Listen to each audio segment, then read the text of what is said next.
20-ാം നൂറ്റാണ്ട് ഒരു ലോകാവസാന നൂറ്റാണ്ട്. ഇതുപോലെ ഒരു ദുരന്തം ലോകത്തിന് കൊണ്ടുവന്നൊരു നൂറ്റാണ്ട് ചരിത്രത്തിൽ ഉണ്ടാകൂല. രണ്ട് വലിയ മഹായുദ്ധങ്ങളാണ് ആ നൂറ്റാണ്ടിൽ.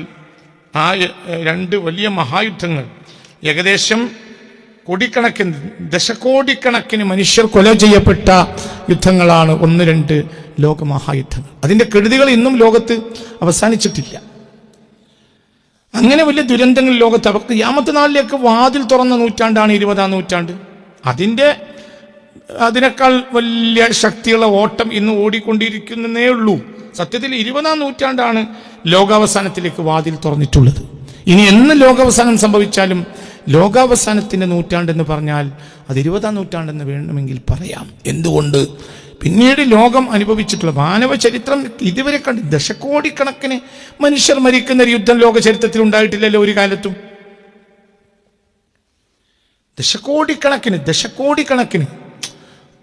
ലക്ഷക്കണക്കിനല്ല, ദശകോടിക്കണക്കിന് 2 മഹായുദ്ധങ്ങളിലൂടെ AD 1914 തുടങ്ങി 18 അവസാനിക്കുന്ന ഫസ്റ്റ് വേൾഡ് വാറും പിന്നെ 939 തുടങ്ങിയിട്ട് 45 അവസാനിക്കുന്ന സെക്കൻഡ് വേൾഡ് വാറും നമ്മൾ എടുത്തു നോക്കിയാൽ അത്ര ദുരന്തങ്ങൾ ഉണ്ടാക്കിയ ഒരു കാലഘട്ടം ചരിത്രത്തിലില്ല എന്ന് പറയാം.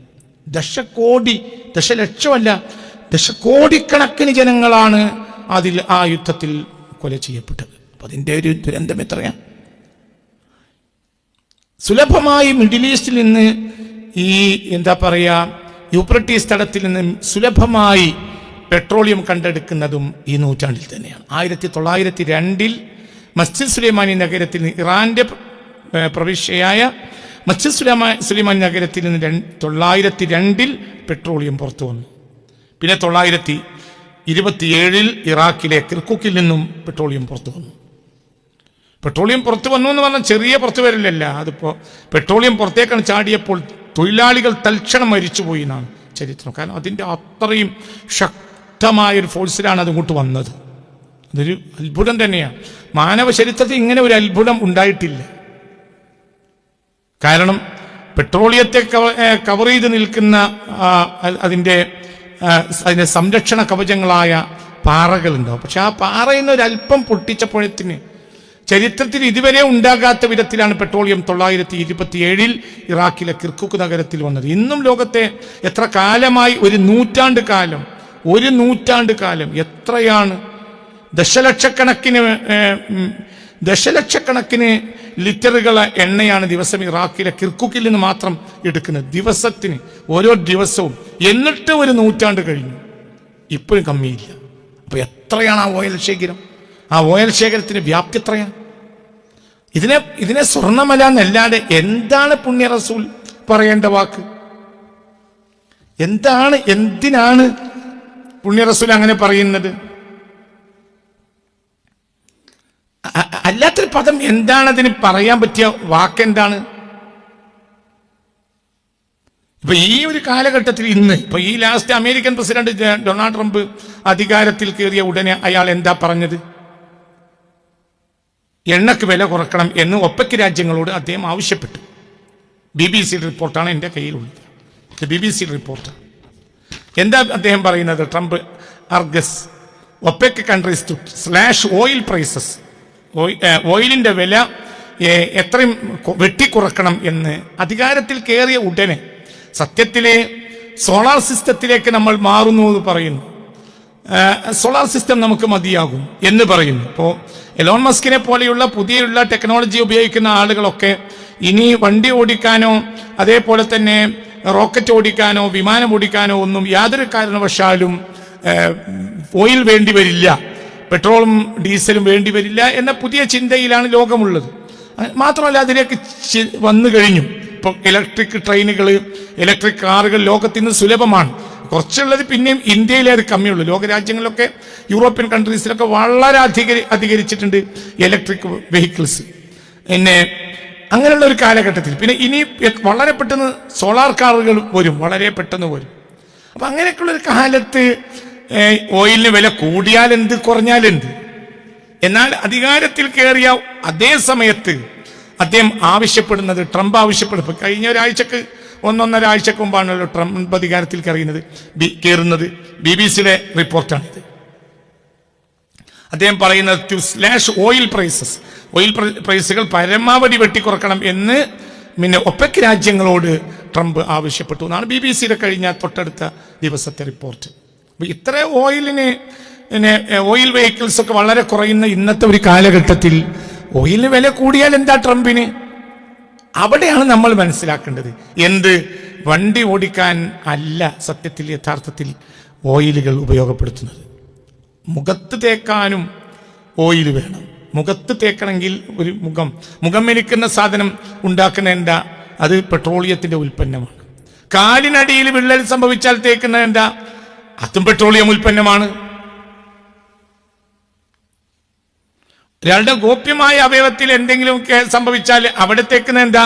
അതും പെട്രോളിയം ഉൽപ്പന്നമാണ്. ആ പെട്രോളിയം ഉൽപ്പന്നം കൊണ്ടാണ് വസ്ത്രം ഉണ്ടാക്കുന്നത്. ആ പെട്രോളിയം ഉൽപ്പന്നം കൊണ്ടാണ് അതിന്റെ ബട്ടൺ ഉണ്ടാക്കുന്നത്. ആ പെട്രോളിയം ഉൽപ്പന്നം കൊണ്ടാണ് എല്ലാം ഉണ്ടാക്കുന്നത്. എല്ലാം ഈ മുറിയിലെ 99% പെട്രോളിയം ഉൽപ്പന്നമാണ്. അപ്പോൾ ഓയിൽ വെഹിക്കിൾസ് ഒക്കെ ഇല്ലാതെയായാലും പെട്രോളിയത്തിന്റെ സാധ്യത ഒരിക്കലും മങ്ങിപ്പോകില്ല. ഇപ്പൊ ഇന്നത്തെ ആളുകൾ ഉപയോഗിക്കുന്നതിനേക്കാൾ കൂടുതൽ സാധനങ്ങൾ അടുത്ത തലമുറയിലെ ആളുകൾ ഉപയോഗിക്കും. ഈ സാധനങ്ങൾ എവിടുന്നാണ് ഉണ്ടാക്കുന്നത്? പെട്രോളിയത്തിൽ നിന്ന്.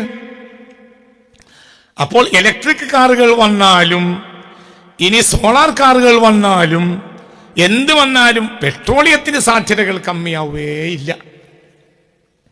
വളരെ നമ്മൾ വിചാരിക്കും പോലെ നമ്മളിപ്പോൾ പെട്രോൾ ഡീസൽ എന്നാണ് പെട്രോളിയത്തെ നമ്മൾ അനലൈസ് ചെയ്യുന്ന. സ്വാഭാവികമായും അത് എന്താ പറയുക, പെട്രോള് ഡീസൽ ഇതിനാണ് പെട്രോളിയം ഉപയോഗിക്കുന്നത് നമ്മൾ മനസ്സിലാക്കുന്നത്. അങ്ങനെയല്ല. നമ്മൾ ഈ ഇരിക്കുന്ന കാർപ്പറ്റ് പെട്രോളിയം ഉൽപ്പന്നമാണ്.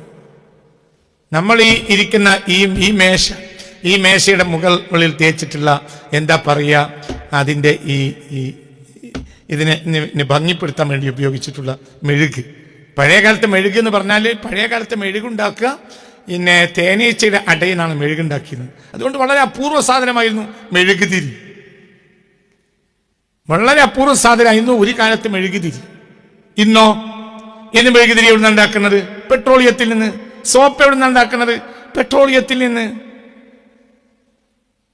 എല്ലാം എന്തെന്ന് ചോദിക്കേണ്ട എല്ലാം.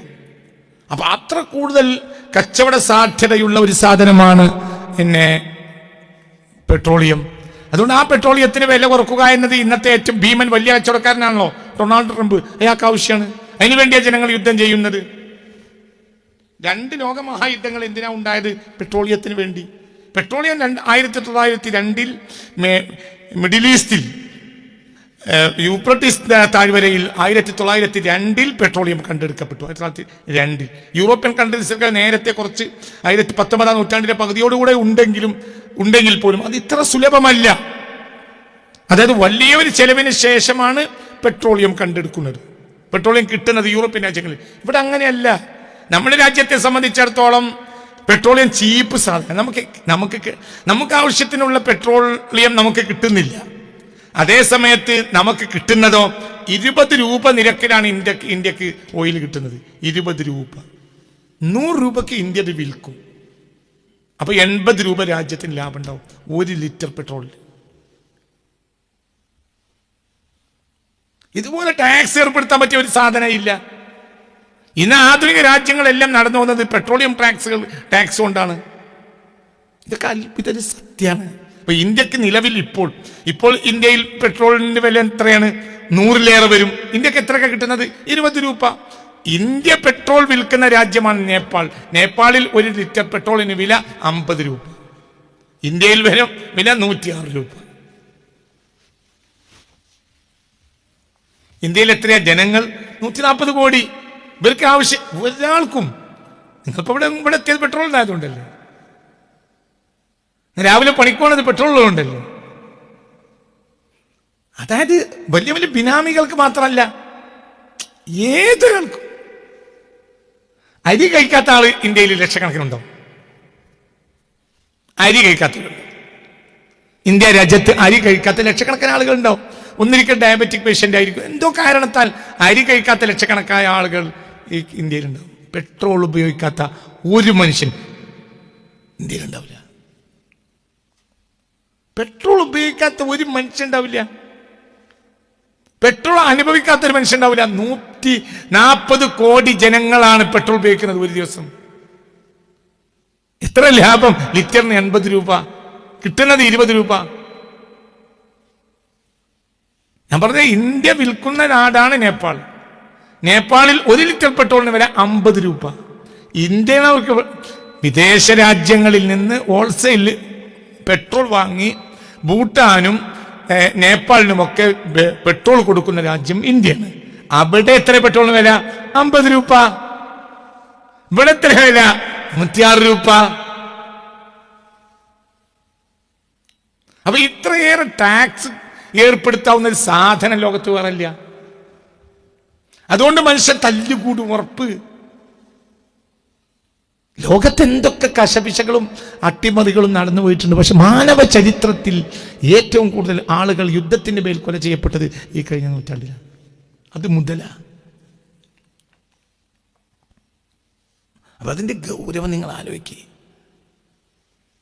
1-ാം ലോക മഹായുദ്ധത്തിൽ കൊല ചെയ്യപ്പെട്ടത് 4 കോടിയിലേറെ ആളുകളാണ്. 2-ാം ലോക മഹായുദ്ധത്തിൽ 8 കോടി ആളുകളാണ്. അപ്പോൾ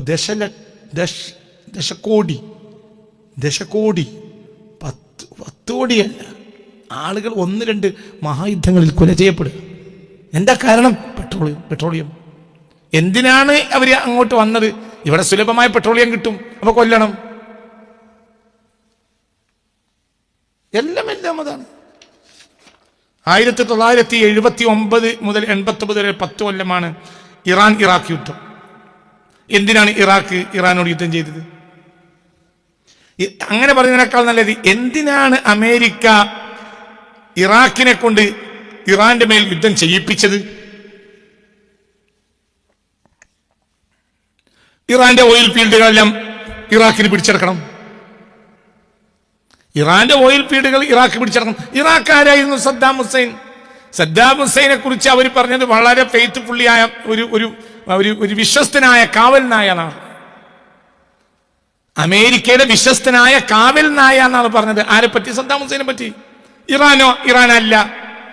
ഇറാന് 1975 മുതൽ ഇറാനിൽ വിപ്ലവമുണ്ട്. ആർക്കെതിരെ? അമേരിക്കൻ താല്പര്യങ്ങൾക്കെതിരെ.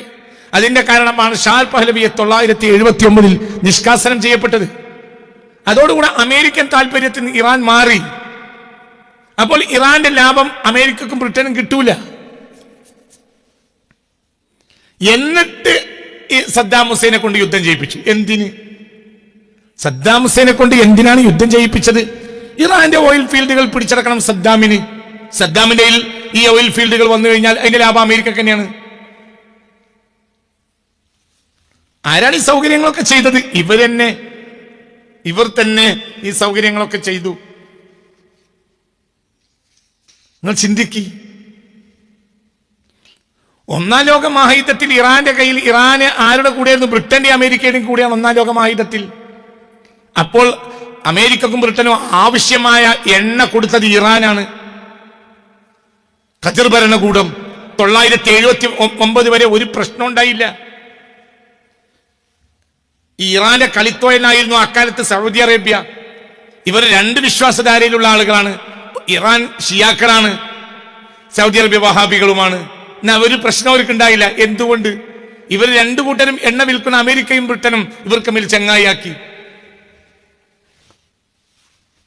1979 അമേരിക്കയുടെയും ബ്രിട്ടന്റെയും താല്പര്യം ഇറാൻ ഒഴിവാക്കി. ഷാ പഹ്ലവിയെ പുറത്താക്കി. അയാത്തുള്ള ഖുമൈനി അധികാരത്തിൽ വന്നു. അപ്പോൾ പിന്നെ അമേരിക്കയുടെയും ബ്രിട്ടന്റെയും എണ്ണ താല്പര്യങ്ങൾ ഇറാനിൽ നടക്കൂല. അതോടുകൂടെ എല്ലാം തെറ്റി. സൗദി അറേബ്യയും ഇറാനും തെറ്റി. എന്തുകൊണ്ട്? അമേരിക്കയും ബ്രിട്ടനും പറഞ്ഞതിനപ്പുറം സൗദി അറേബ്യക്ക് പോകാൻ പറ്റൂല. അല്ലാതെ പുതിയൊരു നബിയെ കൊണ്ടുവന്നല്ല പ്രശ്നം. ഇതൊക്കെ ഞാൻ പലവട്ടം പറഞ്ഞ കാര്യമാണ്. ഇതൊക്കെ സത്യമാണ്.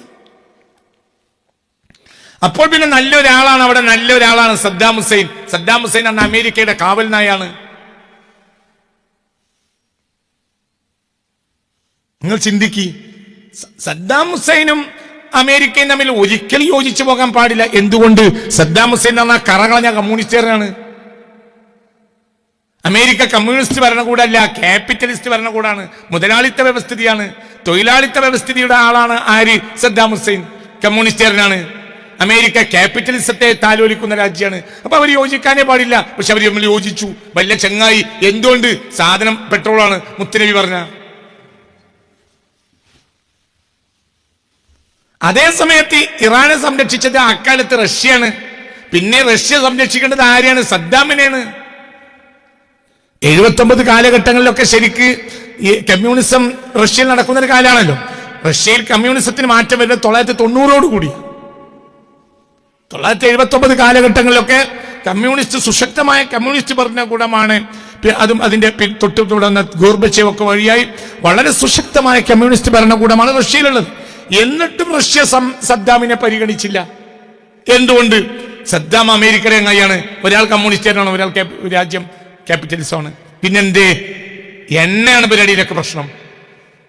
ഇവർക്ക് ഷിയയും പ്രശ്നമല്ല, വഹാബിയും പ്രശ്നമല്ല, കമ്മ്യൂണിസ്റ്റും പ്രശ്നമല്ല, ക്യാപിറ്റലിസ്റ്റും പ്രശ്നമല്ല. ഇവരുടെ പ്രശ്നം എണ്ണയാണ്. ഇതൊക്കെ പറഞ്ഞിട്ട് മനസ്സിലാക്കാത്ത മന്ദൂസുകളോട് എന്ത് പറയാനാണ്? അതായത് 20-ാം നൂറ്റാണ്ടിൽ മുതൽ ഇന്ന് വരെ ലോകത്തെ നശിപ്പിച്ച സാധനം എണ്ണയാണ്. എല്ലാ കൊലപാതകത്തിന്റെ കാരണം എണ്ണയാണ്. എണ്ണ എന്ന് പറഞ്ഞാൽ തേങ്ങന്റെ എണ്ണ എന്ന് വിചാരിക്കേണ്ട, അതല്ല, പെട്രോളിയം ഓയിൽ തന്നെ. അതാണ് പ്രശ്നം. സദ്ദാം ഹുസൈന് രാസായുധം കൊടുത്ത ആളാ ആരാ? അമേരിക്ക. രാസായുധം വെച്ച് ഇറാനികളെ കൊല്ലിച്ചതാരാ? അമേരിക്ക. 79 മുതൽ 89 വരെയുള്ള കാലഘട്ടങ്ങളിൽ വലിയ രാസായുധ പ്രയോഗം ഏറ്റിട്ടുണ്ട് ഇറാനിൽ. ആരാ രാസായുധം പ്രയോഗിച്ചത്? സദ്ദാം ഹുസൈന്. ആരാണ് ഈ രാസായുധം കൊടുത്തത്? അമേരിക്ക.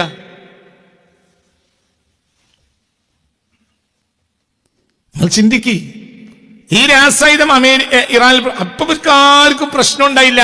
എത്ര ആളുകൾ, ചില ഗ്രാമങ്ങൾ ഒന്നടങ്കം, ചില സന്ദർഭങ്ങളിൽ ഗ്രാമങ്ങൾ ഒന്നടങ്കം ചിലപ്പോൾ കുഴഞ്ഞു വീണ് മരിക്കുക. ഇറാനിൽ ആ കാലഘട്ടത്തിൽ ഒരു ഗ്രാമത്തിലെ ജനങ്ങൾ ഒന്നിച്ച് കുഴഞ്ഞു വീണ് മരിക്കുക.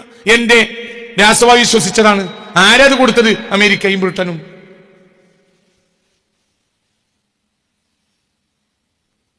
തൊള്ളായിരത്തി യുദ്ധം അവസാനിച്ചു. ഇറാൻ ഇറാഖ് യുദ്ധം 1989 അവസാനിച്ചു. അവസാനിച്ചപ്പോൾ എന്തായി? ഇറാഖിന് മെജോറിറ്റി വന്നു.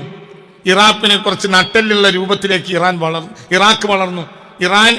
ഇറാഖിന് കുറച്ച് നട്ടലുള്ള രൂപത്തിലേക്ക് വളർന്നു. ഇറാന്റെ മേൽ ജയിച്ചു എന്ന ഒരു നാട്യം കൂടി ഇറാഖിനുണ്ടായി. അപ്പോൾ പിന്നെ ഇറാഖ് എന്ത് ചെയ്തു? ഇനി ഞങ്ങൾക്ക് പഴയ പൈസക്ക് എണ്ണ തരാൻ പറ്റൂല, ഇനി ഞങ്ങൾക്ക് പുതിയ പൈസക്ക് തരണം എന്ന് പറഞ്ഞു. അപ്പോൾ ഗദ്ദാഫിയും കൂടി ഇനി ഞങ്ങൾക്ക് ഡോളർ കറൻസിയിൽ ഞങ്ങൾ എണ്ണ തരൂല്ല, ഞങ്ങൾക്ക് മെറ്റീരിയലിന് തിരിച്ച് മെറ്റീരിയൽ തരണം, ഞങ്ങൾ എണ്ണ തന്നാൽ ഞങ്ങൾക്ക് സ്വർണം തരണം, സ്വർണ്ണ നാണയം അങ്ങോട്ട് തരും, എണ്ണ അങ്ങോട്ട് തരിക.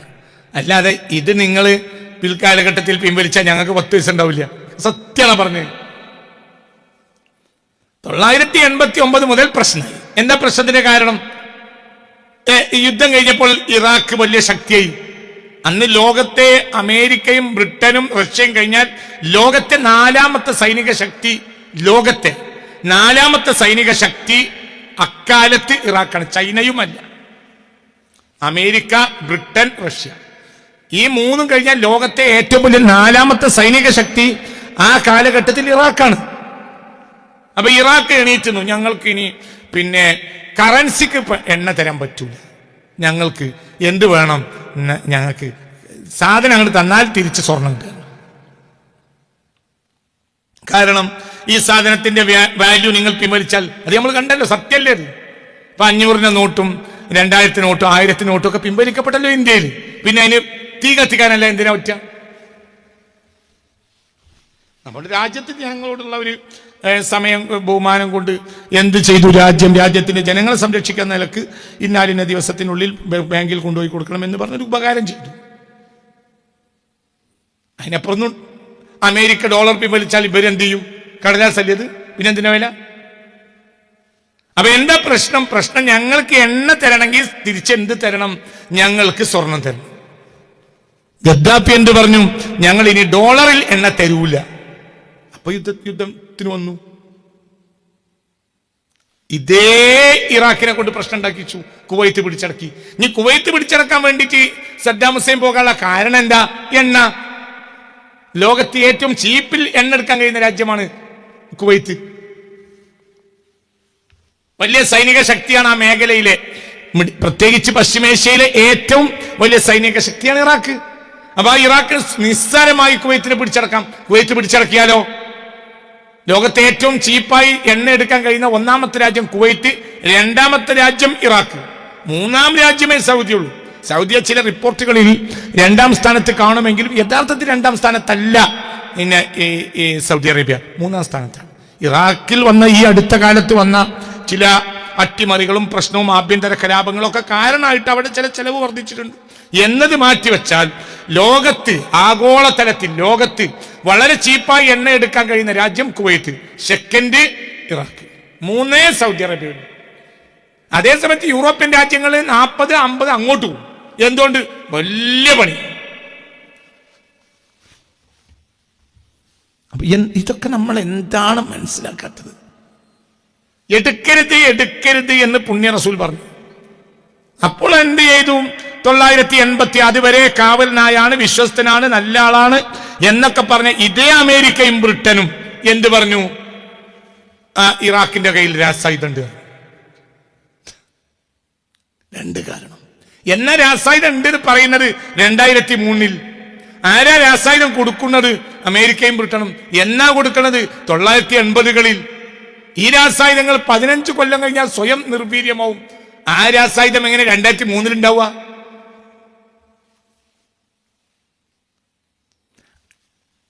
ആരാണ് രാസായുധം കൊടുത്തത്? അമേരിക്കയും ബ്രിട്ടനും. ആരെ മേൽ പ്രയോഗിക്കാൻ? ഇറാന്റെ മേൽ പ്രയോഗിക്കാൻ. എന്താണ് ഇറാൻ? ഇറാൻ വില ചൊൽപ്പടിക്ക് നിൽക്കൂല, പ്രയോഗിക്കും ചെയ്തു. ഗ്രാമങ്ങൾ അനവധി മനുഷ്യർ ഒന്നടങ്കം കുഴഞ്ഞു വീണിന് മരിക്കുന്ന സംഭവം ഇറാനിൽ സർവ്വസാധാരണയായി. രാസായുധ പ്രയോഗം പ്രയോഗിച്ചതാരാ? സദ്ദാം. ആരാ കൊടുത്തത്? അമേരിക്കയും ബ്രിട്ടനും. അത് 980കളിൽ ചെയ്തതാണ്. അതേ സമയത്ത് ഈ യുദ്ധം 989 അവസാനിച്ചിട്ടുണ്ട്. പിന്നെ അമേരിക്കയും ഇറാഖും നമ്മൾ യുദ്ധം ഉണ്ടാകുന്നത് എന്നാ? 2003. രണ്ട് കാരണങ്ങൾ. എന്റെ നേരെ വൈകി ആരായുസായുധം മേൽ പ്രയോഗിച്ചാലോ എന്ന് പേടി. അപ്പൊ 2003 വരെ കാത്തുന്നു. 2003 ആയപ്പോഴത്തിന് ഉറപ്പാണ് ഒന്ന്, അങ്ങനത്തെ സാധനം ഇല്ല, ഇറാഖിന്റെ കയ്യിൽ ആ സാധനം ഇല്ല. പക്ഷെ ആ സദ്ദാമിനെ കുരുത്തക്കേട് പറ്റണം. എന്തുകൊണ്ട്?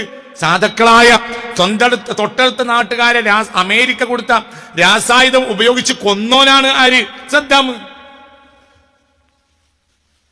സദ്ദാം എന്ന് കേൾക്കുമ്പോൾ തന്നെ റളിയല്ലാഹു അൻഹു എന്ന് പറയണ്ട, ഇവരൊക്കെ കള്ളന്മാരാണ്. ചിലപ്പോൾ ചില കാലത്തെ കള്ളൻ, ചില കാലത്തെ കള്ളൻ. തരും ഇപ്പോൾ പറയുന്ന ആളുകളെ പറ്റി റളിയല്ലാഹു അൻഹു നിറഞ്ഞു നടക്കുന്നുണ്ട്. ഒക്കെ പെടും. ഇവരൊക്കെ ദുനിയാവിന്റെ അടിമകളാണ്.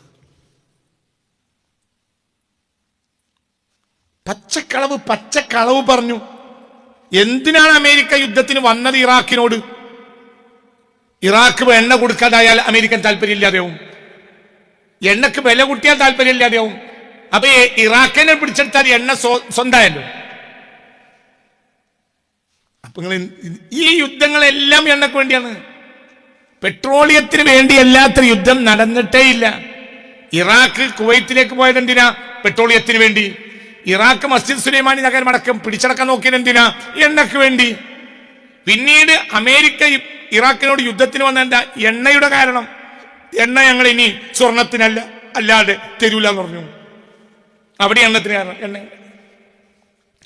ലോകാവസാനം ഇനി പുറത്തു വന്നു കഴിഞ്ഞാൽ ഇനി ലോകാവസാനം വരെയുള്ള മുഴുവനും പ്രശ്നം അതിന്റെ പേരിലാണ്ടാകാന്ന് പുണ്യ റസൂൽ പറഞ്ഞിട്ടുണ്ട്. മാനവരാശിയെ മുഴുവൻ നശിപ്പിച്ചു കളയുന്നു. നിങ്ങൾ ചിന്തിക്ക്.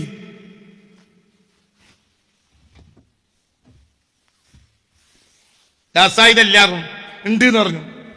കാരണം രാസായുധം ഉണ്ട് എന്ന് പറഞ്ഞാലല്ലേ യുദ്ധം ചെയ്യാൻ പറ്റുള്ളൂ. പിന്നെ എന്നെവിടെ എനിക്ക് പിടിച്ച് കെട്ടിടണമെന്നുണ്ട്.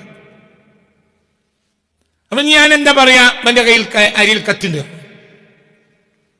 അപ്പൊ എല്ലാരും കൂടിയിട്ട് പിടിച്ച് എന്നെ കയറിട്ട് കെട്ടി, എന്നെ മൂലക്ക് കെട്ടിട്ടു. എന്നെ കൊണ്ട് ശല്യം ഉണ്ടാവില്ലല്ലോ. കെട്ടിയിട്ടൊക്കെ കഴിഞ്ഞ 4 ദിവസം കഴിഞ്ഞിട്ട് പറയാ കത്തിയൊന്നും ഉണ്ടായിരുന്നില്ല. അപ്പോഴത്തേന് ലക്ഷക്കണക്കിന് ആളുകളെ കൊന്നു, ദശലക്ഷക്കണക്കിന് പെണ്ണുങ്ങളെ റേപ്പ് ചെയ്തു. എന്തൊക്കെയോ ചെയ്തു കൂട്ടിയത്. അമേരിക്ക കത്തണം എന്ന് ഞാൻ പറയൂല, അമേരിക്ക കത്തണം എന്ന് പ്രസംഗിക്കുന്ന ആളുമല്ല ഞാൻ. പക്ഷെ അമേരിക്ക ചെയ്ത, ബ്രിട്ടനും അമേരിക്കയും ചെയ്ത ക്രൂരതക്ക് പകരം എന്ന് പറഞ്ഞാൽ ഈ ലോകത്തത് മതിയാവില്ല, ഈ ലോകം ഇത് മതിയാവില്ല. അമേരിക്കയും ബ്രിട്ടനും ചെയ്തു കൂട്ടിയ തോന്നിയാസങ്ങൾക്കൊരു തിരിച്ചടി കൊടുത്താൽ അത് ഈ ലോകം അതിന് മതിയാവൂല. അത്രയും തിന്മയാണ് അവർ ചെയ്ത്.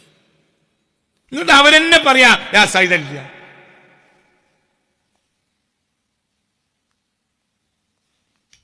രാസായുധമില്ല. ഇപ്പൊ അമേരിക്കൻ ബ്രിട്ടന്റെ ടോണി ബ്ലെയറാണ് അന്ന് ബ്രിട്ടീഷ് പ്രധാനമന്ത്രി. American president W. ബുഷും ടോണി ബ്ലെയറിനെ കുറിച്ച് UK-യിലെ ബ്രിട്ടനിലെ തന്നെ ട്രിബ്യൂണിൽ വന്ന ഒരു റിപ്പോർട്ടാണിത്. എന്താ പറയുന്നത്? ട്രിബ്യൂണിൽ വന്ന ഒരു ട്രിബ്യൂൺ UK-യിലെ 2014 ജൂൺ 13 വന്ന റിപ്പോർട്ട്. ബ്രിട്ടീഷ് MP ആയ അലിസ്റ്റർ കാമ്പൽ പറയാ, എന്താ പറയുന്നതെന്നറിയാം. ഇത് UK-യിലെ പത്രം റിപ്പോർട്ട് ചെയ്ത 2014 UK-യിലെ ട്രിബ്യൂൺ UK എന്ന പത്രത്തിന്റെ 2014 ജൂൺ 13 വന്ന റിപ്പോർട്ടാണ് ഞാൻ വായിക്കുന്നത്. എന്താ പറയുന്നത്? Blair knew Saddam had no WMD. He told me so before the war. എന്താ പറയുന്നത്? ടോണി ബ്ലെയറിന് അറിയാമായിരുന്നു, Saddam had no WMDS. WMDS അയാളുടെ കയ്യിൽ ഇല്ല. അതായത് WMD എന്ന് പറഞ്ഞാൽ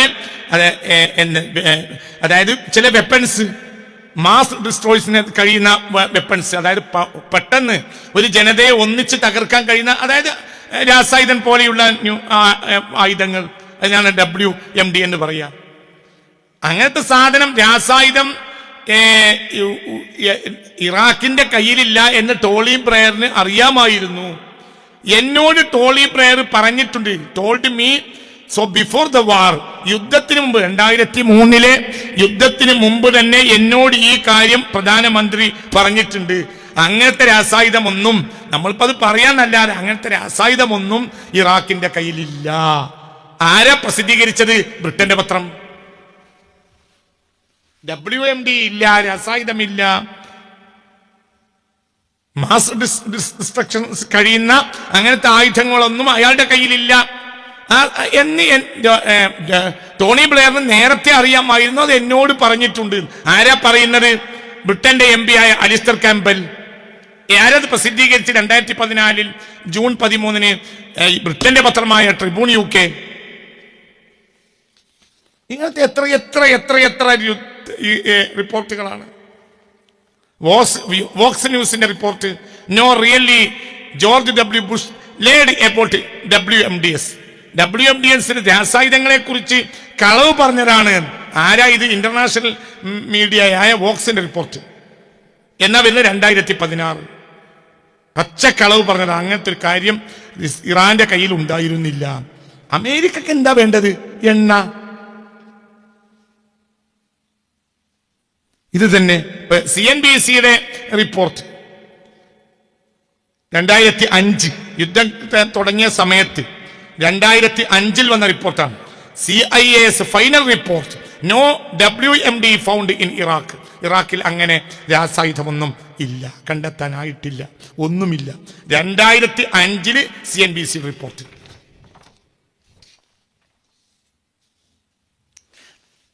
There were no weapons of mass destruction in Iraq. അങ്ങനെ പെട്ടെന്ന് ഒരു ജനക്കൂട്ടത്തെ, ഒരു ജനതയെ ഒന്നിച്ച് തകർക്കാൻ കഴിയുന്ന രാസായുധം പോലെയുള്ള ആയുധമൊന്നും ഇറാഖിന്റെ കയ്യിൽ ഇല്ല. 2004 ഒക്ടോബറിലെ റിപ്പോർട്ട്. 2004 October report. ആരുടെ? UK-യിലെ ദ ഗാർഡിയന്റെ റിപ്പോർട്ട്. 2004 ഈ സമയത്ത് യുദ്ധം ചെയ്യാണ്. അപ്പൊ എന്താ ലക്ഷ്യം? എണ്ണ. അവരെന്നെ പറയാ, എന്നിട്ടും യുദ്ധം ചെയ്യാം, എന്നിട്ടും യുദ്ധം ചെയ്യാം. എന്നിട്ടും അന്താരാഷ്ട്ര കോടതി പറഞ്ഞ് അതിന്റെ പേരിൽ വിചാരണ ചെയ്ത് കൊല്ലുക, അതിന് പുതിയ പുതിയ ന്യായങ്ങൾ ഉണ്ടാക്കുക. ഇത് ഗാർഡിയന്റെ റിപ്പോർട്ടാണ്. എന്നാ റിപ്പോർട്ട്? 2004 യുദ്ധത്തിന്റെ ആരവാരങ്ങൾ തീർന്നിട്ടില്ല എന്ന് അന്നത്തെ റിപ്പോർട്ട്. 2004 ഒക്ടോബർ 7 വന്ന report. There were no weapons of mass destruction in Iraq. അങ്ങനെയുള്ള രാസായുധമൊന്നും ഇറാഖിന്റെ കയ്യിൽ ഇല്ല. 2004 report. Saddam Hussein destroyed his last weapons of mass destruction more than a decade ago. ഒരു 10 കൊല്ലം മുമ്പെങ്കിലും അയാളുടെ രാസായുധം അയാൾ നശിപ്പിച്ചിട്ടുണ്ട്. ആരാ പറഞ്ഞത്? The guardian. നിങ്ങൾ ആലോചിക്കുക, ഗാർഡിയന്റെ റിപ്പോർട്ടാണ് ഞാൻ ഈ പറയുന്നത്, വായിക്കുന്നത്. ഗാർഡിയന്റെ റിപ്പോർട്ട് 2004 വന്ന റിപ്പോർട്ടാണ് ഈ വായിക്കുന്നത്. Saddam Hussein destroyed his last weapons of mass destruction more than a decade ago. അതായത് ഒരു 10 കൊല്ലം മുമ്പെങ്കിലും, ഒരു ദശകം മുമ്പെങ്കിലും, ഒരു 10 കൊല്ലം മുമ്പെങ്കിലും തന്റെ കയ്യിലുള്ള രാസായുധങ്ങളെല്ലാം, അമേരിക്കയും ബ്രിട്ടനും കൊടുത്ത രാസായുധങ്ങളെല്ലാം സദ്ദാം നശിപ്പിച്ചിട്ടുണ്ട്. സദ്ദാം ഹുസൈൻ destroyed, നശിപ്പിച്ചിട്ടുണ്ട് എന്ന് പറയാ 10 കൊല്ലം മുമ്പ്. പിന്നെ എന്തിനാ 2003? ഇതെന്നാ റിപ്പോർട്ട്? 2004. അപ്പൊ എന്തെങ്കിലും നശിപ്പിച്ചിട്ടുണ്ടാവും. 994 നശിപ്പിച്ചിട്ടുണ്ടാവും ഗാർഡിയൻ റിപ്പോർട്ട് അനുസരിച്ച്. എന്നാ ഈ പേരിൽ യുദ്ധം ചെയ്യുന്നത് 2003. അവരെന്നെ പറയാ ഈ ആയുധങ്ങളെല്ലാം നമ്മൾ കൊടുത്ത ബാക്കിയുള്ള ആയുധം, ഇറാനിൽ പ്രയോഗിച്ചതിന്റെ ബാക്കിയുള്ള ആയുധം സദ്ദാം ഒരു 10 കൊല്ലം മുമ്പെങ്കിലും നശിപ്പിച്ചിട്ടുണ്ടാവും. ആരാ പറയുന്നത്? ബ്രിട്ടൻ. അപ്പൊ എന്നാ പറയുന്നത്? 2004. അപ്പൊ എന്ന് നശിപ്പിക്കണം? 994 നശിപ്പിക്കണം. രാസായുധം ലോകമാകെ കളവ് പറഞ്ഞത് ആരാ? ഇതേ ബ്രിട്ടൻ, ഇതേ അമേരിക്ക. എന്നിട്ട് യുദ്ധത്തിന് വന്നെന്താ എന്നാ 2003. പിന്നെ പോലോട് ചോദിക്കാൻ ആളില്ലല്ലോ. ഏതെങ്കിലും ഒരാൾ പറഞ്ഞോ ബുഷിനെ കോടതി, അന്താരാഷ്ട്ര കോടതി കയറ്റി ശിക്ഷിക്കണം? സദ്ദാം ഹുസൈനെ കൊന്നതുപോലത്തെ ഒരു ആലാത്തിന്റെ കയറ് അയാളെ കയ്യിലാണ് ഇടേണ്ടതെന്ന് പറഞ്ഞോ ആരെങ്കിലും? പിന്നെ ആ രാജ്യത്തെ ആഭ്യന്തര പ്രശ്നം അവരെ തീർക്കേണ്ടത്. ഇപ്പൊ ഇന്ത്യ രാജ്യത്തെ ആഭ്യന്തര പ്രശ്നത്തിൽ ഇടപെടാൻ അമേരിക്കക്ക് എന്താ അധികാരം? ഇന്ത്യ തീർക്കണ്ടല്ലേ? ആരാണ് ഈ ആഭ്യന്തര പ്രശ്നം ഉണ്ടാക്കുന്നത്? അവരെന്നെ. ലോകത്തെ ഏറ്റവും കൂടുതൽ ഷിയാ സുന്നി പ്രശ്നം ഉണ്ടാക്കിയത് ആരാ? ഈ 20-ാം നൂറ്റാണ്ടിലെ ലോക ചരിത്രത്തിൽ ഏറ്റവും വലിയ ഷിയാ സുന്നി പ്രശ്നം ഉണ്ടായിട്ട്. ഷിയാക്കൾ ശരിയാണോ? അല്ല. ഷിയാക്കൾ ശരിയല്ല. അവർ പറഞ്ഞാൽ നമ്മൾ ശരിയല്ല, നമ്മൾ പറഞ്ഞാൽ അവർ ശരിയല്ല. യഥാർത്ഥത്തിൽ അവർ ശരിയല്ല. ശരി തന്നെ. എന്താ ലോകത്ത് അങ്ങനെയാണെങ്കിൽ 1400 കൊല്ലത്തിൽ 1-ാം നൂറ്റാണ്ടിൽ ഉണ്ടായിട്ടുണ്ട് ഷിയാക്കൾ. നിങ്ങൾ ഇന്ന് വരെ ഒരു പരിധി വിട്ട യുദ്ധോ പ്രശ്നവും ഷിയാക്കളുടെ ഇടയിൽ ഉണ്ടായിട്ടില്ലല്ലോ. ഷിയാ സുന്നികൾക്കിടയിൽ ഉണ്ടായിട്ടില്ല. ഇസ്മായിലി ഷിയാക്കളോട് മധ്യ കാലഘട്ടത്തിൽ ഏകദേശം 10-11 നൂറ്റാണ്ടുകളിൽ 11-12 നൂറ്റാണ്ടുകളിലൊക്കെ ചില പ്രശ്നങ്ങൾ ഉണ്ടായി. എന്നതിൽ കവിഞ്ഞാൽ സുന്നി ഷിയാക്കൾ ഒരുപോലെ ഒരു നാട്ടിൽ സന്തോഷിച്ച് ജീവിച്ചിട്ടുണ്ടല്ലോ. ഇപ്പൊ വഹാബികളും സുന്നികളും യുദ്ധം ചെയ്യുന്നുണ്ടോ ദിവസം? ഇല്ലല്ലോ. ഇതുപോലെ 2 തരം വിശ്വാസധാരകളാണ്. ഷിയാ സുന്നി പോലത്തെ വിശ്വാസധാരകൾ തന്നെയാണ് സുന്നി വഹാബി വിശ്വാസധാരകളും. മൊത്തത്തിൽ പഴയ കാലത്ത് വഹാബികൾ ഉണ്ടാണതിന് മുമ്പ് മൊത്തത്തിൽ ഷിയ അല്ലാത്തവരെയൊക്കെ സുന്നി എന്ന് പറയണ ആ നടപ്പിപ്പോഴും പറയുന്നുണ്ട് എന്നേ ഉള്ളൂ. അതിന്റെ പേരിൽ എന്തിനാ യുദ്ധം ചെയ്യുന്നത്? അതൊന്നുമല്ല. ഈ പ്രശ്നം ഇവിടെ ഈ ഷിയാ സുന്നി പ്രശ്നം ഏറ്റവും കൂടുതൽ ലോകത്ത് അതിന്റെ പേരിൽ പ്രശ്നം ഉണ്ടാക്കണ അമേരിക്കൻ ചാരന്മാര്. എന്താ ലക്ഷ്യം? ലക്ഷ്യം എണ്ണ. ഇവർ തമ്മിൽ യുദ്ധം ഉണ്ടായാലേ, പ്രശ്നങ്ങൾ ഉണ്ടായാലേ അവിടുത്തെ എണ്ണ ഊറ്റാൻ പറ്റുള്ളൂ. ഒരു സമാധാനത്തിൽ എത്തിയാൽ നിങ്ങൾ ഇങ്ങോട്ട് കയറണതിന് 2 കൂട്ടരും കൂടി പറയും. ഇനിയിപ്പോ ലോകാവസാനം വരെ ഒരു സാധനം ഇവിടെ വന്നു. എന്ത്? 1948 മെയ് 14 ഇവിടെ വന്നു ഇസ്രായേൽ. ഇനി ഖിയാമത്ത് വരെ പ്രശ്നം തീരാൻ പോണില്ല. ഇനി തീരോ പ്രശ്നം? തീരൂല. എന്തുകൊണ്ട്? എണ്ണയാണ് വിഷയം. സദ്ദാം തന്റെ കയ്യിലുണ്ടായിരുന്ന ഇത്തരം വെപ്പൻസുകളെല്ലാം destroyed his last weapons of mass destruction more than a decade. ഒരു ദശകം മുമ്പെങ്കിലും, ഒരു 10 കൊല്ലം മുമ്പെങ്കിലും, അതായത് 1994 കാലഘട്ടത്തിലെങ്കിലും നമ്മൾ കൊടുത്ത ബാക്കിയുള്ള രാസായുധങ്ങൾ സദ്ദാം നശിപ്പിച്ചിട്ടുണ്ട്. ഉണ്ടാവുന്നല്ല, ഉണ്ട്. ആരാ പറയുന്നത്? ബ്രിട്ടൻ തന്നെ. അപ്പൊ 994 അവരെ കയ്യിൽ ബാക്കിയുള്ള ആയുധം അവർ നശിപ്പിച്ചിട്ടുണ്ടാവും. അതിന്റെ പേര് യുദ്ധത്തിന് വരുന്ന 2003, 2004, 2005 ഈ റിപ്പോർട്ട് വരുന്ന സമയത്ത് അവർ കൊല്ലുകയും പെണ്ണുങ്ങളെ ബലാത്സംഗം ചെയ്യാണ് ഇറാഖിൽ. ഇതൊക്കെ ചോദിക്കാൻ ലോകത്താലുള്ളത്.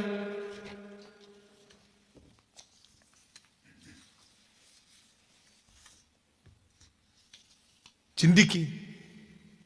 ദ ഫോറിൻ പോളിസി ജേണലിന്റെ റിപ്പോർട്ട്, ഫോറിൻ പോളിസി ജേണലിന്റെ 2012 report, the lies that led to the Iraq war and the president myth of intelligence failure. The lies that led to the Iraq war, Iraq വാറിലേക്ക്, യുദ്ധത്തിലേക്ക് നയിച്ച കള്ളങ്ങൾ, കള്ളവാക്കുകൾ, കളവ് വാക്കുകൾ. The lies that led to the Iraq war, ഇറാഖിലെ യുദ്ധത്തിലേക്ക് നയിച്ച കള്ളങ്ങൾ. And the president myth of intelligence failure, ഞങ്ങളുടെ ഇന്റലിജൻസ് റിപ്പോർട്ട് അബദ്ധം പറ്റിപ്പോയതുകൊണ്ടാണ് ഞങ്ങൾ ഇറാഖിനെ ആക്രമിച്ചത്. നിങ്ങൾ മൂപ്പര് പിന്നെ ഒരു ഐതിഹ്യം മിത്ത് നായിന്. ആരാ ഇത് പ്രസിദ്ധീകരിക്കുന്നത്? ഇതാരാ പ്രസിദ്ധീകരിക്കുന്നത്? പിന്നെ ഫോറിൻ പോളിസി ജേണൽ, അമേരിക്കൊക്കെ വലിയ സ്വാധീനമുള്ള പത്രമാണത്. അവരാ പ്രസിദ്ധീകരിക്കുന്നത് പച്ചക്കളവായിരുന്നു. അപ്പൊ ഇതിന്റെ പേരിൽ നീ സദ്ദാമിനെ തിരിച്ചുകൊണ്ടിരാൻ കഴിയും? ഇല്ല. മാനം നഷ്ടപ്പെട്ടു പോയ ലക്ഷക്കണക്കിന് ഇറാഖിലെ പാവപ്പെട്ട പെണ്ണുങ്ങൾക്ക് പരിഹാരം ഉണ്ടാക്കി കൊടുക്കാൻ കഴിയും? കുടുംബം നഷ്ടപ്പെട്ടു പോയവർക്ക് പരിഹാരം ഉണ്ടാക്കി കൊടുക്കാൻ കഴിയും? ലോകത്തെ ഏറ്റവും ലോകത്തെ ഏറ്റവും വിധവകളുള്ള രാജ്യമാണ് ഇറാഖ്. ആരാ കൊന്നത്? അമേരിക്കയും ബ്രിട്ടനും. എന്ത് പറഞ്ഞാ കൊന്നത്? പച്ചക്കളവ്. എന്നിട്ട് ഇപ്പോൾ വെറുതെ വിടുന്നുണ്ടോ? ഇതൊക്കെ സത്യമാണ്. ഇതൊക്കെ വളരെ വലിയ സത്യമാണ്. ഇതൊക്കെ ഒരാൾക്ക് നിഷേധിക്കാൻ കഴിയാത്ത ഏറ്റവും വലിയ സത്യമാണ്. CNN report, why the war in Iraq was fought for big oil. വലിയ എണ്ണക്ക് വേണ്ടിയാണ് യുദ്ധം നടന്നത്. CNN റിപ്പോർട്ട്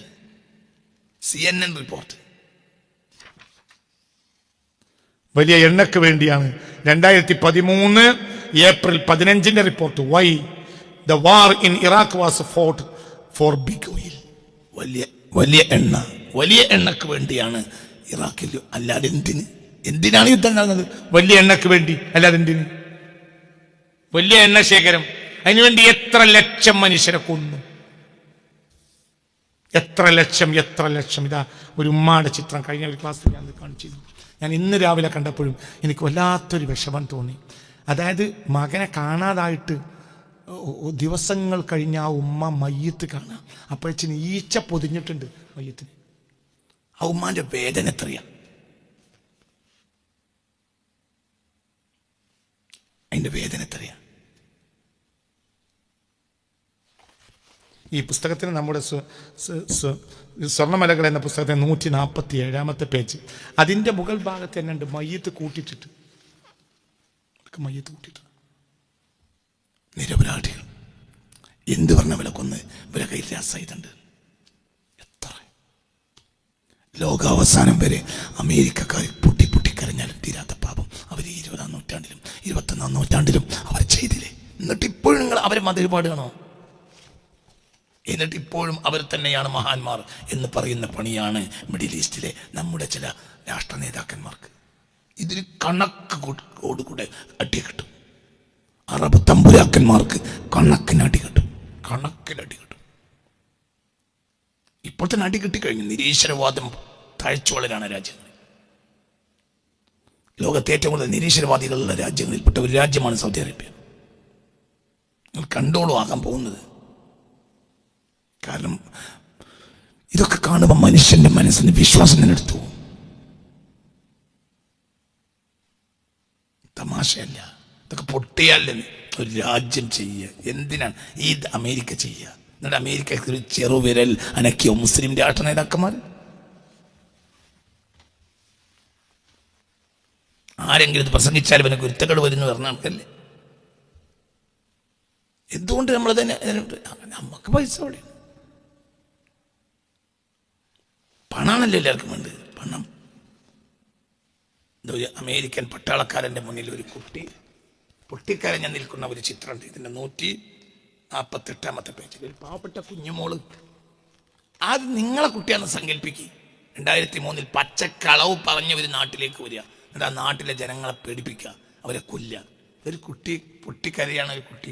ഇങ്ങനത്തെ കുട്ടികളൊക്കെ നമ്മളെ വീട്ടിലുണ്ടല്ലോ. ആ കുട്ടിയെ ഒരാൾ പേടിപ്പിക്കുകയാണെങ്കിൽ എന്തായിരിക്കും? ഇങ്ങനത്തെ ദശലക്ഷക്കണക്കിന് കുട്ടികൾക്കല്ലേ മാനസിക രോഗം പിടിവിട്ട്? ലക്ഷക്കണക്കിന് കുട്ടികൾക്ക് മാനസിക രോഗം പിടിവിട്ട് കിടക്കുക. എന്തുകൊണ്ട്? ഇത് മാനസിക രോഗം വരുമല്ലോ മനുഷ്യന്മാർക്ക്. മിണ്ടാത്ത കുട്ടികൾ, മൂകരായ കുട്ടികൾ, വർത്തമാനം പറയില്ല, വളരെ സ്മാർട്ടായ കുട്ടികൾ, ആ കുട്ടികൾക്ക് പിന്നെ മാനസിക രോഗം പിടിവിട്ടു. എത്ര ചരിത്രം, എത്ര അതിന് നേരത്തായ പിഞ്ചു കുഞ്ഞുങ്ങളെ മയ്യത്ത് കൂട്ടിയിട്ടുണ്ട്. പിഞ്ചു കുട്ടികൾ. ഇവരെന്ത് പയച്ചു? പച്ച നോണ പറഞ്ഞ രാജ്യം നശിപ്പിച്ചു. പിന്നെ ഇവർ തന്നെ പറഞ്ഞത് കളവുകളായിരുന്നു. എന്നിട്ട് ഏതെങ്കിലും ഒരു അന്താരാഷ്ട്ര ഒരു ബോഡി ഇവരെ വിചാരണയാന്ന് പറഞ്ഞു. ന്യായങ്ങളില്ലാത്ത യുദ്ധങ്ങൾ ആരാ ചെയ്യിപ്പിച്ചത്? പെട്രോളിയം. എന്തിനാ അവർ വന്നത്? പെട്രോളിയം. ഇന്ത്യയേക്കാൾ ചീപ്പാണ് അമേരിക്കയിൽ പെട്രോളിയം. ഇന്ത്യയേക്കാൾ ചീപ്പാണ്. എത്ര കിലോമീറ്റർ ഒരു പെട്രോൾ കൊണ്ടുപോകണം? ഇറാഖിൽ നിന്നും സൗദിയിൽ നിന്നും കുവൈറ്റിൽ നിന്നും അവർക്ക് എത്ര 1000 കിലോമീറ്റർ കടത്തി കൊണ്ടുപോകണം. എന്നിട്ട് ഇന്ത്യയേക്കാൾ ചീപ്പാണ്. അതന്നെ ആവശ്യം. അവരുടെ രാജ്യത്ത് നിസ്സാരമായി പെട്രോൾ കിട്ടണം, പെട്രോളിയം ഉൽപ്പന്നങ്ങൾ കിട്ടണം. അതിനുവേണ്ടി നുണ പറയാ. ഇനി നാളെ നുണ പറയില്ല എന്നില്ല. ഈ പറഞ്ഞതെല്ലാം നുണയാണെന്ന് അംഗീകരിച്ചുകൊണ്ട് തന്നെ ഇപ്പൊ എല്ലാവരും അംഗീകരിച്ചോ നുണയായിരുന്നു. വിചാരണ ഉണ്ടോ? ഇല്ല. ശിക്ഷ ഉണ്ടോ? ഇല്ല. ഇനി അടുത്തൊരു കളവര് പറയും, അപ്പോഴും ജനങ്ങൾ വിശ്വസിക്കും. പിന്നെ ഒരു 4 കൊല്ലം കഴിഞ്ഞിട്ട് പറയും അത് കളവായിരുന്നു. എന്താ ഇതിന്റെയൊക്കെ പിന്നിലുള്ള താല്പര്യം? പെട്രോളിയം അല്ലാതെ എന്താ? ഈ പേജിലുണ്ട് ഒരു കുട്ടി ആ വീട്ടിലുള്ള ആളുകളെ കൊന്നിട്ട്, അമേരിക്കൻ പട്ടാളം കൊന്നിട്ട് വീട്ടിൽ വന്ന് ചോര ഇതാ ഒരു കുട്ടി തുടക്കുന്നു. ആ വീട്ടിലുള്ള തൻ്റെ ബാപ്പായെയോ ഉമ്മയോ ജേട്ടന്മാരെയോ കൊന്ന ചോര. ഇതൊരു ന്യായമുണ്ടെങ്കിൽ തിരക്കടില്ല. എന്നിട്ട് ലോകത്താരെങ്കിലും ഒരു വിരലനക്കോ ഇതിനെതിരെ?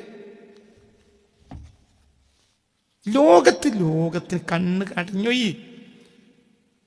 ഇനി നീതിമാൻ വരല്ലാതെ രക്ഷയില്ല. കാരണം നീതി എന്നൊരു സാധനം മനുഷ്യന്റെ കയ്യിലില്ല. മനുഷ്യന്റെ കയ്യിൽ നീതിയില്ല. പച്ച കളവുകൾ മാത്രം. ഞാൻ ദീർഘിപ്പിക്കുന്നില്ല, അടുത്ത ക്ലാസ്സിനെ ബാക്കി പറയാം. സുൽത്താൻ അബ്ദുൽ ഹമീദിനെ പഠിക്കുമ്പോഴാണ് അത്ഭുതകരമായ ചില സത്യങ്ങൾ.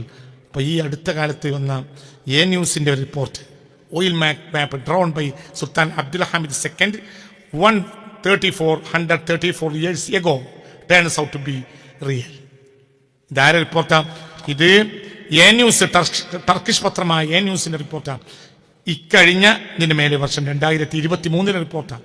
Oil map drawn by Sultan Abdul Hamid II 134 years ago turns out to be real. ഇതാ, അതായത് 1889 ഇറാഖിലും ബോർഡറിലും പരിസരത്തുമെല്ലാം ഇഷ്ടം പോലെ എണ്ണയുണ്ട് എന്ന് അബ്ദുൽ ഹമീദ് കണ്ടെത്തിയിരുന്നു. ആ അബ്ദുൽ ഹമീദിന്റെ കാലത്ത് വരച്ച മാപ്പ് ഇപ്പോൾ ചില പര്യവേക്ഷകന്മാർ കണ്ടെത്തി. അതായത് ഇവിടെയൊക്കെ ഇഷ്ടം പോലെ പെട്രോൾ ഉണ്ട് എന്ന് അബ്ദുൽ ഹമീദിനെ അറിയാമായിരുന്നു. 1889 അബ്ദുൽ ഹമീദിനെ അറിയായിരുന്നു ഇവിടെ ഇഷ്ടംപോലെ പെട്രോളിയം കിട്ടാനുണ്ട്. പക്ഷെ അയാൾ എടുത്തില്ല. പിന്നെയും 20 കൊല്ലം കിട്ടാണ് അയാളെ പുറത്താക്കണത്. എന്തുകൊണ്ട്? ഒരു പക്ഷേ, ഞാൻ പറഞ്ഞില്ലേ, ഒരു പക്ഷേ ഒരുപാട് സൂഫികളുടെ ശിഷ്യനാണ് അബ്ദുൽ ഹമീദ് II. ഞങ്ങൾ അദ്ദേഹത്തെ പറ്റി പറഞ്ഞല്ലോ, അദ്ദേഹം കട്ടിലിനടിയിലെ അടിയിൽ മണ്ണ് വെക്കും. എന്തിന്? തയമ്മം ചെയ്യാൻ. എന്നിട്ട് നടന്നു വെച്ചാൽ ഒന്നു കൊടുക്കുക സുബൈക്ക്. അപ്പോൾ ഒരു പക്ഷേ സൂഫികളായ തൻ്റെ ഉസ്താദ്മാർ പറഞ്ഞിട്ടുണ്ടാവും അതിന് മെനക്കെടരുത്. അതായത് 1908 അബ്ദുൽ ഹമീദ്, അല്ലെങ്കിൽ 1909, 1909 അങ്ങനെ പറയാം, ജനുവരിയിലാണ് പുറത്താക്കുന്നത്. അപ്പൊ ഈ 1909 അബ്ദുൽ ഹമീദ് II പുറത്താക്കുന്നത്. അദ്ദേഹം പെട്രോളിയം കണ്ടെത്തുന്നത് എന്താണ്? കണ്ടെത്തിയ പെട്രോളിന് അദ്ദേഹം 65 സ്ഥലങ്ങളിൽ മാപ്പ് ചെയ്തു വെച്ചിട്ടുണ്ട്. As a result of this efforts, a map was created. The map identifies 65 points. ഇതിൽ പറയുന്നത്, ഈ റിപ്പോർട്ടിൽ പറയുന്നത്, as a result of this effort, a map was created. The map identifies 65 points, അതായത് 65 സ്ഥലം അടയാളപ്പെടുത്തിയിട്ടുണ്ട്. ഇറാഖിലും തുർക്കിയുടെ അവസാന ഭാഗത്തും ഇറാഖിലും എല്ലാം എണ്ണ കിട്ടുന്ന 65 സ്ഥലങ്ങൾ അബ്ദുൽ കാലത്ത് രേഖപ്പെടുത്തിയിട്ടുണ്ട് എന്ന് 1889 തന്നെ പുറത്താക്കുന്നതിന്റെ 20 കൊല്ലം മുമ്പ്. എന്നിട്ടും എന്തേ എണ്ണ എടുക്കാഞ്ഞു? ഉസ്താദ്മാര് പറഞ്ഞിട്ടുണ്ടാവും, നല്ല തന്തയും തറവാടുള്ള ഉസ്താദ്മാരുടെ ശിഷ്യനാണ് അദ്ദേഹം. അദ്ദേഹത്തിന്റെ ശൈഖന്മാർ, അദ്ദേഹം ഷാദിരി ത്വരീഖത്തുകാരനാണ്. എല്ലാ വെള്ളിയാഴ്ച രാവും തിങ്കളാഴ്ച രാവും പള്ളിയിലാണ്, ഇത്തിക്കാഫിലായിരിക്കും. അദ്ദേഹം ഷാദിരി ത്വരീഖത്തുകാരനാണ്. അബുൽ ഹസൻ ഷാദുലി റളിയല്ലാഹുവിന്റെ ഖാദിരി ത്വരീഖത്തുകാരനായിരുന്നു അബ്ദുൽ ഹമീദ് രണ്ടാമൻ. അദ്ദേഹത്തിന് മശായിഖ്മാർ വലിയ വലിയ അത്ഭുതമുള്ള മശായിഖന്മാരാണ്. പറഞ്ഞിട്ടുണ്ടാവും അതിന് മടക്കരുത്. മുത്ത് മുഹമ്മദ് മുസ്തഫ സല്ലല്ലാഹു അലൈഹി വസല്ലമയെ നേരിട്ട് സ്വപ്നം കണ്ട് റസൂലുള്ളാഹി പറഞ്ഞതനുസരിച്ച് കാര്യങ്ങൾ നീക്കിയവരാണ് ഏകദേശ ഭരണാധികാരികളൊക്കെ. സുൽത്താൻ മുഹമ്മദ് ഫാത്തി അടക്കം അള്ളാന്റെ ഹബീബ് കണ്ടതനുസരിച്ച് അവരൊക്കെ മുന്നോട്ട് പോയത്. അപ്പൊ ഇത് എടുക്കണ്ടെന്ന് പറഞ്ഞിട്ടുണ്ടാവും. ഈ സമൃദ്ധമായി പെട്രോൾ ഉള്ള സ്ഥലങ്ങൾ 65 പോയിന്റെങ്കിലും സ്ഥലങ്ങൾ, ഇഷ്ടം പോലെ എണ്ണ ഉള്ള സ്ഥലങ്ങൾ 1889 മാപ്പ് വരച്ച് റിപ്പോർട്ട് ചെയ്തിട്ടുണ്ട് അബ്ദുൽ ഹമീദ് രണ്ടാമന്റെ കാലത്ത്. അബ്ദുൽ ഹമീദ് രണ്ടാമനെ പുറത്താക്കുന്ന 2009 ജനുവരിയിൽ. അപ്പൊ 20 കൊല്ലം മുമ്പ് സുൽത്താൻ അബ്ദുൽ ഹമീദിനെ എന്തറിയാ എണ്ണുണ്ട്. അന്ന് വലിയ കടക്കണിയിലാണ് തുർക്കി, എടുത്തില്ല. എന്തുകൊണ്ട് എടുക്കരുതെന്ന് ശൈഖ്മാർ പറഞ്ഞിട്ടുണ്ടാവും. പിന്നെ ഉസ്താദ്മാരില്ലാത്തൊരു ജനതയാണ് മുസ്ലിം ലോകത്തെ ഭരിച്ച്. ഓർക്ക് ഉസ്താദ്മാരില്ല, ഓലെന്നെയാണ് ഉസ്താദ്. ഒരു തമ്മിലാണ് ഉസ്താദായി. മുൻഗാമികളായ മശായിഖ്മാരെ തള്ളിയ ആളുകളാണ് പിൽക്കാലത്ത് മുസ്ലിങ്ങളെ ഭരിച്ച്. ഇപ്പൊ മുസ്ലിങ്ങൾക്ക് മൊത്തത്തിൽ ഉസ്താദ്മാരില്ല. ആരാ ഉസ്താദ്? ഏത് ഉസ്താദിനെ മാന്തി പരിശോധിച്ചാലും അത് വഹാബിയെ ബഹുമാനിക്കുന്ന ഉസ്താദായിരിക്കും അപ്പുറത്ത് നിൽക്കുന്നത്. ഓൽക്കോ ഒരു ഉസ്താദും ഇല്ല. ആ കണ്ണൊക്കെ പിരിഞ്ഞു, അതിൻ്റെ കാലമൊക്കെ കഴിഞ്ഞു. അപ്പം നമുക്കിങ്ങനെ പറയാം, നമ്മൾ വലിയ കൂട്ടരാണ്, നമ്മൾ വലിയ മഹാന്മാരാണെന്നൊക്കെ നമുക്ക് പറയാം. അതേ സമയത്ത് കാര്യത്തിന് നമ്മൾ ഇതൊക്കെ പറയണോൻ്റെ മേലെ കണ്ണുരുട്ടാനൊക്കെ വലിയ സാറാണ്. ഇത് പറയാം ഓനാരാ? ഞാൻ എൻ്റെ വാപ്പ. ഇത് പറയാൻ ഇജാരാണ്? ഞാൻ എൻ്റെ വാപ്പന്. സത്യങ്ങൾ കണ്ടെത്തിയാൽ ചിന്തിക്കൂല.